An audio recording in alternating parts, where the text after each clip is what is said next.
불법 반출했던 대법원 기물문건을 모두 폐기해서 증거인멸 의혹까지 받고 있는 유해용 전 대법원 선임재판연구관이 오늘 검찰에 출석합니다. 최근 밝혀진 사법농단 실체로 인해서 사법부의 신뢰도가 바닥까지 추락한 상태인데요. 아이러니하게도 내일은 사법부 역사 70주년이 되는 날입니다. 대한민국 사법부 도대체 어디까지 망가진 걸까요? 이번 시간에는 사법부의 추락과 사법농단 실체에 대해 알아보겠습니다. 민주사회를 위한 변호사 모임 김준우 사무처장 전화 연결되어 있습니다. 예, 김 차장님 안녕하세요. 네, 안녕하세요, 박사님. 예, 요즘 지금 아주 세간의 주목을 받고 있는 인물 유해용 변호사, 전직 그 대법원 수석재판연구관이죠. 받고 네. 있는 혐의들이 어떤 겁니까?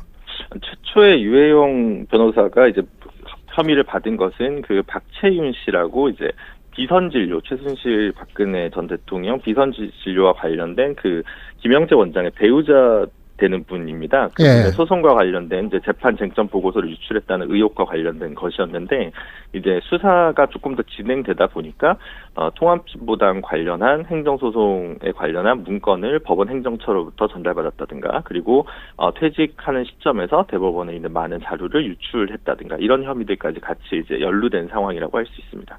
예. 그런데 그 유출한 문건들, 자료들이 굉장히 많다고요? 네네. 뭐 10,000건 정도가 됐을 거라고 이제 검찰 쪽에서는 이야기를 하고 있는 상황입니다. 예. 유 전 연구관이 2014년부터 올해 초까지 대법원 주요 재판에 이제 대부분 관여해온 거로 알려지고 있는데요. 그래서 지금 네. 들고 있는 의심이 법원 행정처하고 대법원 사이, 이른바 재판거래, 거기서 키맨 역할한 거 아니냐, 연결고리 역할한 거 아니냐, 이런 의심이 돼도 되는 것 같아요. 네, 아무래도 이제 그동안 법원에서 계속 재판거래 의혹은 의혹에 불과하고 사실이 아니다라고 이제 주장을 해왔었고, 그 한 출로 이제 법원 행정처와 대법원 간은 연결고리가 없다. 이제 굳이 연결고리가 있다면 행정처 처장을 하고 이제 대법관 중에 한 분이 겸임을 하시니까 이제 그 정도라고 주장을 해왔었던 거거든요. 근데 예. 이제 그런 이제 뭐 변론이랄까 비호하는 발언들이 설득력을 잃게 된 사건이 이제 유해용 전 재판연구관의 역할이 있었다는 점에서 반증된 것 같습니다. 예. 그런데 법원은 유 전 연구관에 대한 압수수색 영장을 또 기각을 했거든요. 예. 네네. 왜 기각을 거듭해서 지금 한 거죠? 이번이 세 번째죠, 기각이. 네, 그렇습니다. 이게 이제 3번 기각을 한 건데, 이제 그때마다 이제 영장을 기각한 판사는 좀 달랐는데요. 예. 어쨌든 저희가 이제 방탄국회라는 표현을 들어봤고, 뭐 방탄소년단도 유명한데 방탄법원은 저도 이제 처음이라서 굉장히 당혹스럽기 그지없는데요. 예. 이제 영장을 기각한 사유에 대해서는 뭐 범죄 혐의가 좀 부족하고 이제 뭐 다른 이미 제출 가능성이 있다, 뭐 항상 이런 식으로 좀 그 기각을 하고 있는데, 사실 인권과 관련된 구속영장이나 체포영장과 달리 이제 대물적 수사와 관련된 압수수색 영장을 이토록 높은 비율로 기각하는 것은 상당히 이례적입니다. 통상 예. 90% 이상은 압수수색 영장에 대해서는 허가를 내주는 것이 법원의 그동안의 통계적으로도 확인되는 상황이거든요. 근데 예. 이번 그 사법농단 사태와 관련해서는 90% 정도를 기각하고 있는 수치가 역전된 상황이죠. 그래서 예. 사실은 국민의 상식으로도 법조인의 관념으로도 납득하기 어려운 사태가 계속 벌어지고 있는 셈입니다. 예. 그런데 이번에 영장을 기각한 박범석 부장판사, 과거에 유 전 연구관, 그러니까 이제 유 변호사하고 함께 일을 했었다고요? 네, 근데 이제 재판연구관실에서 같이 근무했던 기록이 있습니다. 네. 예. 근데 그런 경우면은 사실 영장 심사, 이거를 맡으면 안 되는 거 아닌가요? 이게 완전히 무조건 안 되는 기피 사유나 제척 사유라고 하기는 조금 어렵고요. 근데 이제 그렇게 했으면 더 좋았겠다라고 이제 얘기할 수 있는데, 예. 사실은 이제 그 서울중앙지방법원의 영장 전담이 이제 최근에 한 명 늘어서 아마 4명 정도인 겁니다. 그래서 그렇게 많지가 않아가지고요. 그래서 그런 부분들 가지고는 좀 부적절했다라고 판단할 수도 있는데, 이제 법원의 항변은 예. 기존에 처음에 기각을 했던 판사한테 또 가면 그게 오히려 부당할 것 같아서 다른 판사한테 배치했다라는 예. 식으로 이제 설명을 하고 있어서요. 조금 좀 비평하기가 좀 까다로운 부분이 있긴 합니다. 예. 그런데 저는 평소에 좀 근본적으로 좀 궁금한 게요. 네. 이렇게 이제 중대한 사건, 국민들 관심이 큰 사건에 대한 영장 발부 여부를 판사 한 사람이 결론을 내리는 거, 이게 사실 뭐 바람직한 겁니까? 불가피한 겁니까? 어떻습니까?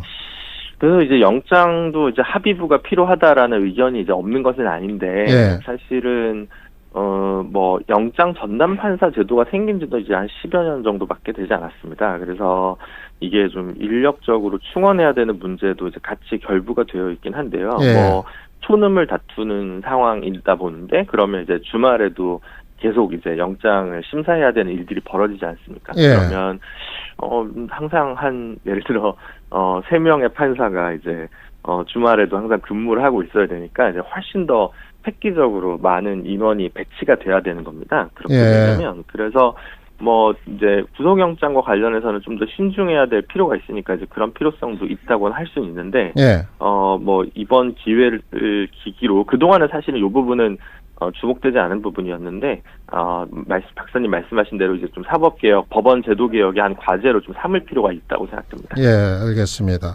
그런데 이번에 논란이 또 되는 게, 박범석 부장판사가 영장을 검토하는데 나흘이나 이제 걸렸어요.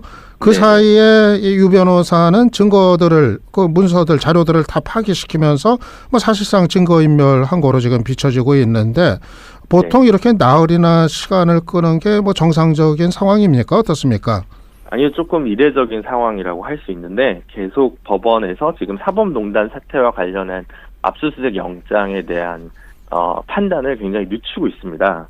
그래서 좀 비판적으로 말씀드리면, 네. 영장 기각 사유를 찾기가 어려우니까 영장 기각 사유를 쓰려고 하다 보니 시간이 걸리는 거 아니냐라는 예. 생각까지 들 정도거든요. 그래서 예. 기각 사유에 나온 언론 보도나 이제 기자분들이 통해서 얻어 들은 얘기를 종합해 보면 이건 상식적으로 납득할 수 없는 논거들을 대고 있거든요. 그래서 예. 그 자체로도 사실 굉장히 문제가 있다고 할 수 있습니다. 예, 지금 말씀하신 기각 사유를 보니까요, 매우 네. 부적절한 행위나 죄가 되지 않는다 이렇게 이제 밝혔거든요.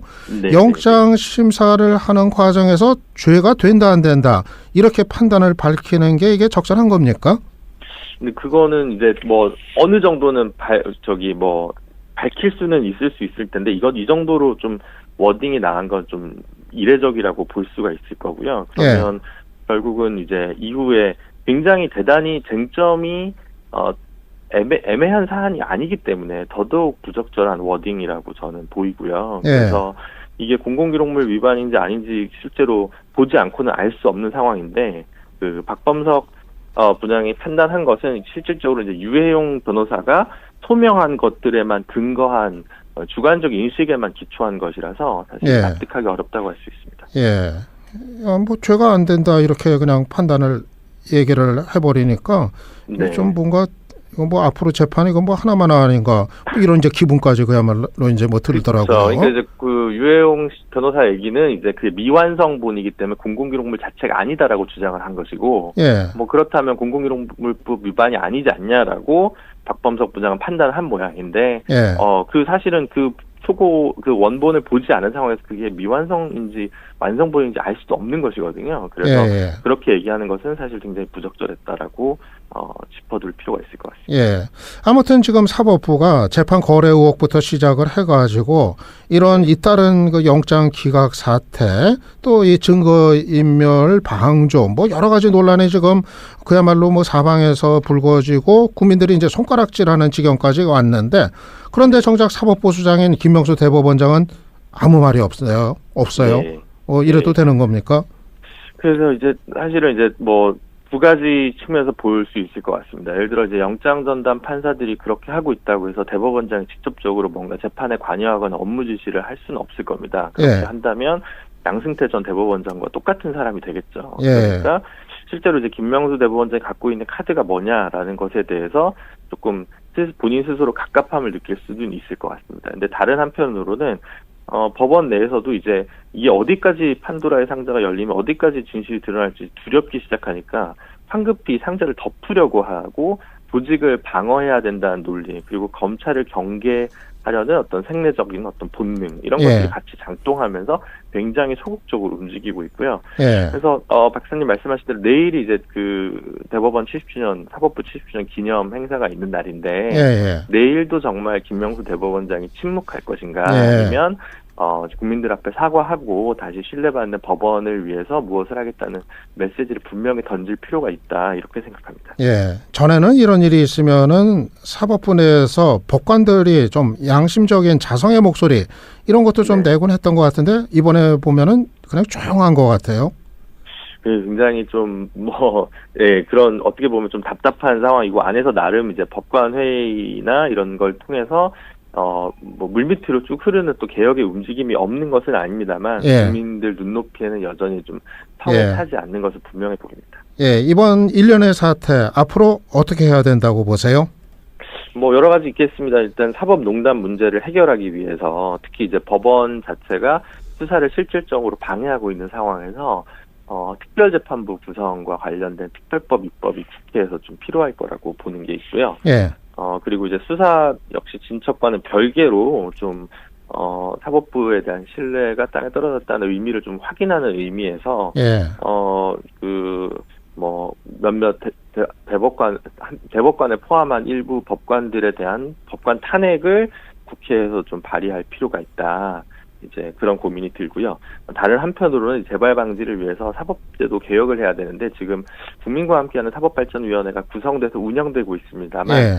실질적으로 국민과 함께하지 못하고 있습니다. 그래서 사법개혁을 실질적으로 추진할 수 있는 기구를 설치하고 또 필요하다면 청와대 사법개혁 비서관 같은 직제를 좀 신설하는 것도 검토할 필요가 있다. 그래서 이 모든 걸 사법부에만 맡겨두지 말고 입법부와 행정부가 사법개혁을 위해서 역할을 또 해야 된다. 물론 예. 저희 시민사회도 지금도 이제 대법원 법원 앞에서 1인 시위를 하고 있습니다만 또 이제 필요한 내용들과 감시 활동들을 계속 펼쳐나갈 계획입니다. 예, 잘 알겠습니다. 아무튼 요즘 같아서는 사법부가 정의를 말할 수 있는지 그런 의문까지 또 들기도 합니다.